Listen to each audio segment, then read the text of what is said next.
ሐዘን ይሰበራቸው አሉ። የልጅ ሐዘን ያቃጠላቸው ምን ያጡ? ሰሚ ጆሮ፣ ፈላጊ ልብ፣ ገስጋሽ እግር ያጡ ብዙዎች ናቸው። ሰው የተራቡ ገንዘብ ኖሯቸው ጆሮ የተነፈጋቸው ምእመናን ስንት ድሆችን ተሸክመን አሻግረናቸው ይሆን? ቀን አላልፍ ያላቸው፣ ዘመን የጨለመባቸው፣ ጉልበት የከዳቸው፣ ገንዘብ የራቃቸው፣ ጤና ያጡትን የተሸከምናቸው ሰዎች አሉ። ምእመናን ዕውቀት ኖሮኛል ገንዘብ የለኝም ያልከው አንተ መምህር ሆይ ዕውቀት ካለህ ብር ከሌለህ አንድ ነገር ንገርህ፣ የድሆችን ልጆች አስጠና። እዚህ ሰንበት ትምህርት ቤት ቱቶር ስጣ፣ ዕውቀትህን መጽውታ አስተምርበታ። ዕውቀትህ ምጽዋት ትሆናለች። ክርስቶስን ማግኘት ትፈልጋላችሁ? ይሄው እዛ ጋር ወድቆላችኋል። ይሄው መንገድ ላይ ተሰጥቶላችኋል። ይሄው የሚበላው አትወድቆላችኋል። ይሄው የሚለብሰው አትወድቆላችኋል። አልብሱት፣ ክርስቶስን ታለብሱታላችሁ። አጉርሱት፣ ክርስቶስን ታጎርሱታላችሁ። ቢያንስ አንድ ሰው ይኖራችሁ፣ ጎብኙት። ኑሮ ማለት ይሄ ነው። ሌላው ከዚህ ጋር ተጨማሪ ነው። በኋላ ታረጋዋለህ።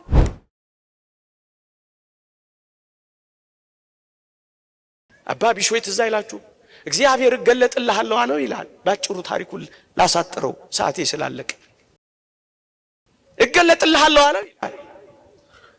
ለሕዝቡ ሁሉ አወጀ። እግዚአብሔር በተራራው ላይ ይገለጣል ብሎ ነገረ።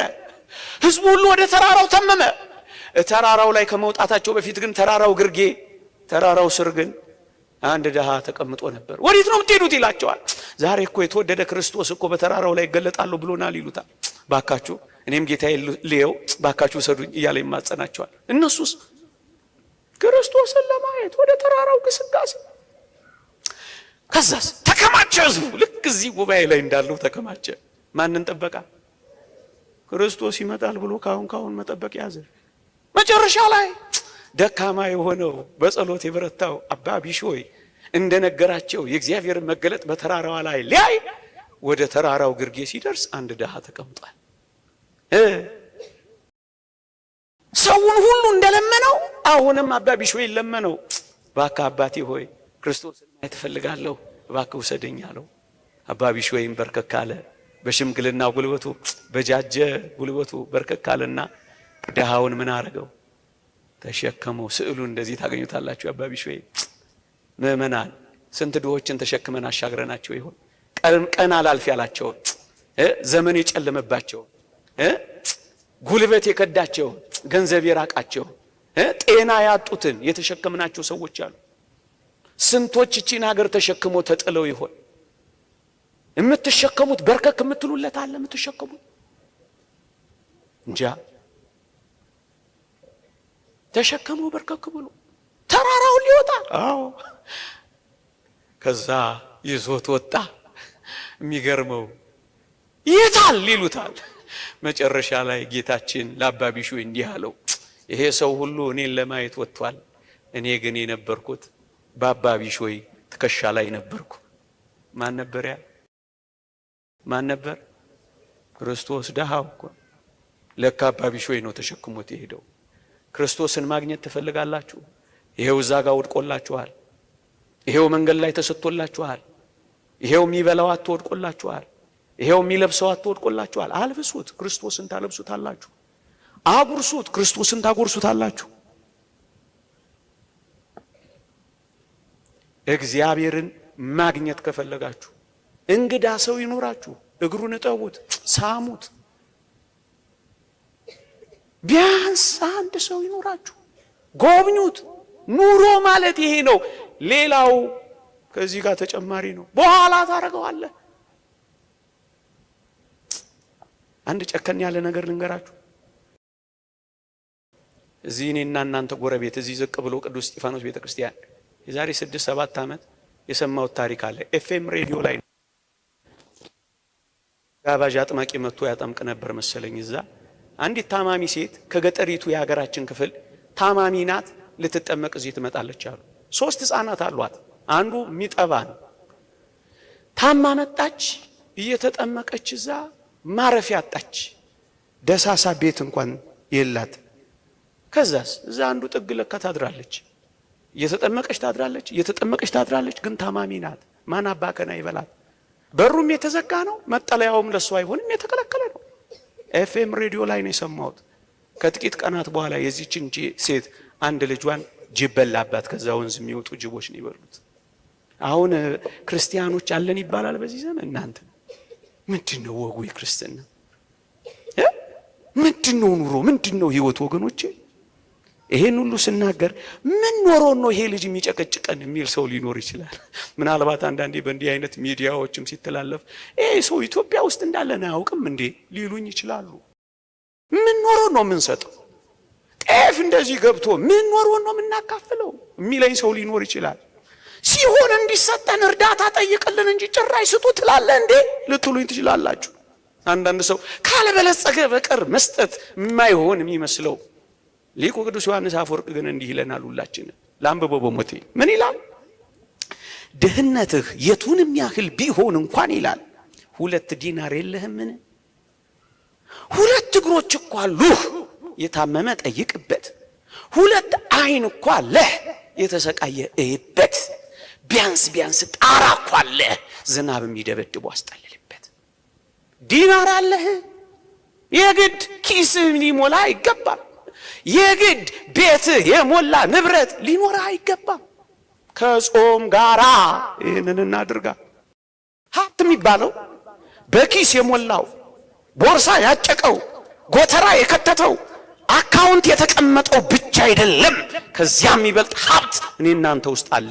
አይና ስንቶች ይጽናናሉ። ፍቅር ብቻ የሚፈልጉ ስንቶች አሉ። አናታቸውን አሸት የሚያደርግላቸው የሚፈልጉ ስንቶች አሉ። እናንተ ማህበራት ጉባኤ ታዘጋጃላችሁ፣ እሰይ ጥሩ ነው። ስወርድ ስለማፍር ላልነግራችሁ እችላለሁ። ጉባኤ ማድመቅ ብቻ አይደለም፣ በር የተዘጋባቸው ተባያቸውን የሚያራግፍላቸው ቤታቸውን የሚያጸዳላቸው የሚፈልጉ አሉ። አባ ከና የሌላቸው አጽድቶ የሚያቆርባቸው የሚፈልጉ አሉ። ጉዞ ብቻ ነው እንዴ አብዛኞቻችን የምናረጋው? የነፍስ ምግብ ብቻ እኮ አይደለም፣ እዛም የተዘጋባቸው አሉ። ሰፈር ውስጥ ሰብሰብ በሉና እንዲህ አይነት ስራ እንስራ። የተራባ ይኑራ፣ የቁርሳችንና ጉርሳዋ ቢያንስ ሌላ ሁሉ ይቅር። 5 ሆነን አንድ ሰው ያቅተናል።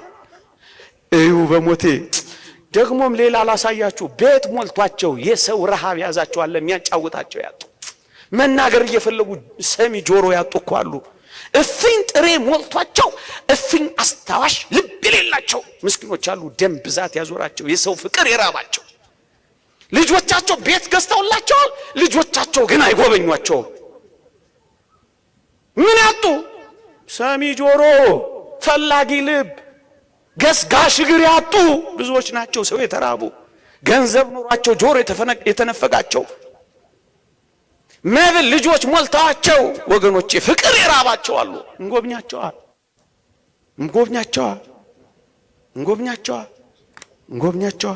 ሐዘን ይሰብራቸው አሉ። የልጅ ሐዘን ያቃጠላቸው በወር 1 ቀን ማጽናኛ አንተ ስማቸው። ምክንያቱም መክሊት አለሃ።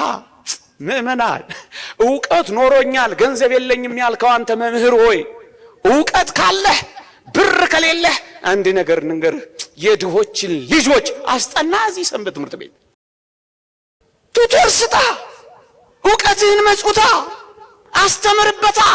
ዕውቀትህ ምጽዋት ትሆናለች። ለድሆች ቤት ካጸዳሽ ጉልበትሽ ምጽዋት ትሆንልሻለች። ሌላውን ሁሉ አታድርግ። ዕውቀት ያጎበጣችሁ ካህናት፣ ንባብ ያደከማችሁ መምህራን፣ ሊቃውንት እባካችሁ ስበኩበት፣ አስተምሩበት። እያላቸው ቁጭ ያሉ እኛ እኮ ቢቸግር ነው አባ ቃላ ቢሉኝ ነበር። ቢቸግር ይሉኛል። ቢቸግር እኮ ነው የቆምነው እኛ። አሉ ሊቃውንቱ አስተምሩበት፣ እግዚአብሔር እንዳይጠይቃችሁ። የንስሐ ልጅ ገስጹበት፣ እግዚአብሔር እንዳይዛችሁ። ብራብ አላበላኸኝም ወይ ብጠማ አላጠጣኸኝም ወይ ሚልሃል። መብል መጠጥ ይሄ ብቻ መሰለ እንዴ? ወንጌል ካልነገርከው ይኸው በረሃብ አለቀ ሰው። ሌላ አዳራሽ ገባ፣ አስተምርበት። ከራስ ካስተምርበት አፋቸውን አዘጋበት። የእግዚአብሔር መልእክተኛ ነውና ካህኑ ዕውቀትን ካንተ ይጠብቃሉ ይላል። ከከንፈሮች ዕውቀትን አፍልቅበት። ረሃቡን የእግዚአብሔር ቃል ረሃቡንና ጥሙን አስታግስበት። አንተንም ብራብ አላበላኸኝም ወይ ይልሃል ዲያቆኑ፣ ካህኑ፣ መምህሩ። ምንም እኛ ብናስተምር የሁሉ ትዳር ይፈርስ ነበር። ኤፍኤም ሬዲዮ ላይ ይንጫጫ ነበር። ለጠቅልለው የተሰጠን እንደሆነ እንምን ተሰጥቶን ነው፣ የኛ አይደለም። ካለ ገንዘብ ካለ እኔ እንዳካፍልለት በሀብት ላይ የሾመኝ ነው ይበል። ምናልባት በሀብት ላይ ተሾመሃል፣ ግን እንድታካፍል ነው። ሰብስበህ ጨርሰህ የክርስቶስን ገንዘቦች እንድትወስድ አይደለም፣ እንድታካፍል ነው። እንኳን አይደለም ገንዘብ፣ ታላላቅ የእግዚአብሔር ጸጋዎች እንኳን የጋራችን የሁላችን እኮ ናቸው። ፀሐይን ተመልከታት። ማን ነው የኔ ፀሐይ የሚላት? የኛ አይደለም እንላት። ምንጮች የኛ፣ ዛፎች የኛ፣ ፀሐይ የኛ፣ ገንዘባችንም የኛ የጋራችን ነው። ግን ሁላችንም ወስደን ጨረስ ነው። አንዳንዶቻችን ባጌጠ ልብስ አስቀናናቸው፣ የጋራችን ነው። በዝናብ የበቀለው በፀሐይ ያበሰለው የእግዚአብሔር ገንዘብ ነው ብለህ በትህትና መጽውተው ይላል ማር ይስሐቅ። የሱ ነው፣ ያንተ ነው፣ ያንተ አይደለም የኔ ነው እንዳትለው፣ የተቀበልከው እንጂ ያንተ መሆንህን እንዳትነግረው፣ ለራስህ ስጠው። መጨረሻ ልጠቅልለው። ሀብታችሁን በጣም ትወዱታላችሁን? ሰፊ ክፍል ነው ላሳጥረው። ሀብታችሁን በጣም ትወዱታላችሁን? ንብረታችሁንስ በጣም ትፈልጉታላችሁን?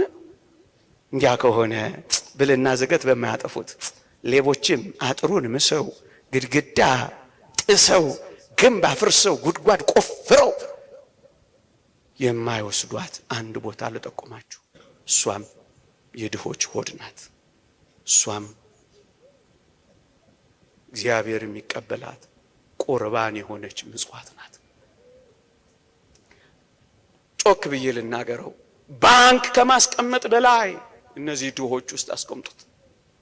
አክሲዮን የምትገዙ ሆይ አክሲዮናችሁንም እየገዛችሁ ግን ድሆችንም እየጎበኛችሁ፣ ትልቅ አክሲዮናችሁ የሚሆነው ይሄ ነው። ትልቅ የባንክ ተቀማጫችሁ ይሄ ነው።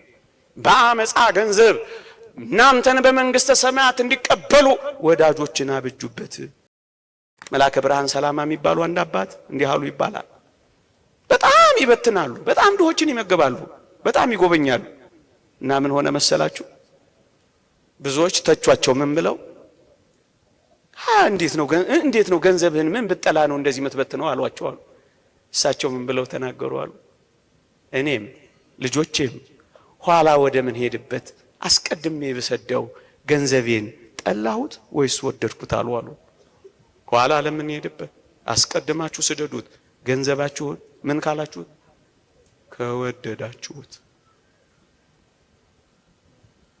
ከወደዳችሁት።